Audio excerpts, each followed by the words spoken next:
Vamos estudar como é que acontece o início do processo. Capítulo 4 do início do processo. Artigo 5º. O processo administrativo pode iniciar-se de ofício ou a pedido do interessado. Então, você tanto pode começar de ofício quanto a pedido do interessado. Artigo 6º. O requerimento inicial do interessado, salvo casos em que for admitida solicitação oral, deve ser formulado por escrito e conter os seguintes dados. 1. Órgão ou autoridade administrativa a que se dirige. 2. Identificação do interessado ou de quem o represente. 3. Domicílio do requerente ou local para recebimento de comunicações. 4. Formulação do pedido com exposição dos fatos e de seus fundamentos. 5. Data e assinatura do requerente ou de seu representante. Parágrafo único. É vedada à administração a recusa imotivada de recebimento de documentos, devendo o servidor orientar o interessado quanto ao suprimento de eventuais falhas. Artigo 7º. Os órgãos e entidades administrativas deverão elaborar modelos ou formulários padronizados para assuntos que importem pretensões equivalentes. Artigo 8º. Quando os pedidos de uma pluralidade de interessados tiverem conteúdo e fundamentos idênticos, poderão ser formulados em um único requerimento, salvo preceito legal em contrário. Aí a gente entra agora no capítulo 5, que vai falar dos interessados. Artigo 9º. São legitimados como interessados no processo administrativo 1.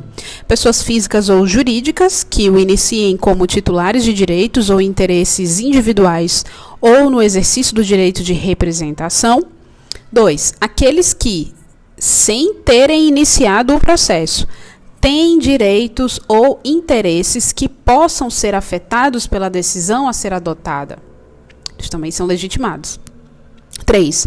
As organizações e associações representativas no tocante a direitos e interesses coletivos. E 4. As pessoas ou as associações legalmente constituídas quanto a direitos ou interesses difusos. Artigo 10. São capazes, para fins de processo administrativo, os maiores de 18 anos, ressalvada previsão especial em ato normativo próprio. Capítulo 6 vai falar da competência. Artigo 11. A competência é irrenunciável e se exerce pelos órgãos administrativos, a que foi atribuída como própria, salvo os casos de delegação e avocação legalmente admitidos. Artigo 12. Um órgão administrativo e seu titular poderão, se não houver impedimento legal, delegar parte da sua competência a outros órgãos ou titulares, ainda que estes não lhe sejam hierarquicamente subordinados, quando for conveniente em razão de circunstâncias de índole técnica, social, econômica, jurídica ou territorial. Parágrafo único. O disposto no caput deste artigo aplica-se à delegação de competência dos órgãos colegiados aos respectivos presidentes. Artigo 13. Não podem ser objeto de delegação: 1. Edição de atos de caráter normativo. 2. Decisão de recursos administrativos. E 3. Matéria de competência exclusiva do órgão ou autoridade. Isso aqui, lembro que desde a época que eu comecei a estudar, há muitos e muitos anos, eu lembro dessa parte aqui. Não pode delegar edição de atos de caráter normativo, decisão de recursos administrativos e matéria de competência exclusiva. 14. Artigo 14. O ato de delegação e sua revogação deverão ser publicados no meio oficial. Parágrafo 1º. O ato de delegação especificará as matérias e poderes transferidos, os limites da atuação do delegado, a duração e os objetivos da delegação e o recurso cabível, podendo conter ressalva de exercício da atribuição delegada. Parágrafo 2º. O ato de delegação é revogável a qualquer tempo pela autoridade delegante. O ato de delegação é revogável a qualquer tempo pela autoridade delegante. Parágrafo 3º. As decisões adotadas por delegação devem mencionar explicitamente esta qualidade e considerar-se-ão editadas pelo delegado.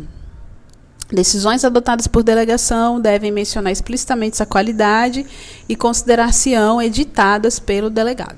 Artigo 15.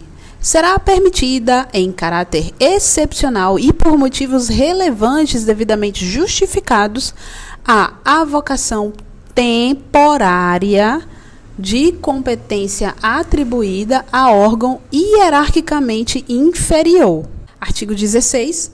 Os órgãos e entidades administrativas divulgarão publicamente os locais das respectivas sedes e, quando conveniente, a unidade fundacional competente em matéria de interesse especial. E o artigo 17 fala que, inexistindo competência legal específica, o processo administrativo deverá ser iniciado perante a autoridade de menor grau hierárquico para decidir. Próximo áudio, a gente vai falar sobre os impedimentos e da suspeição.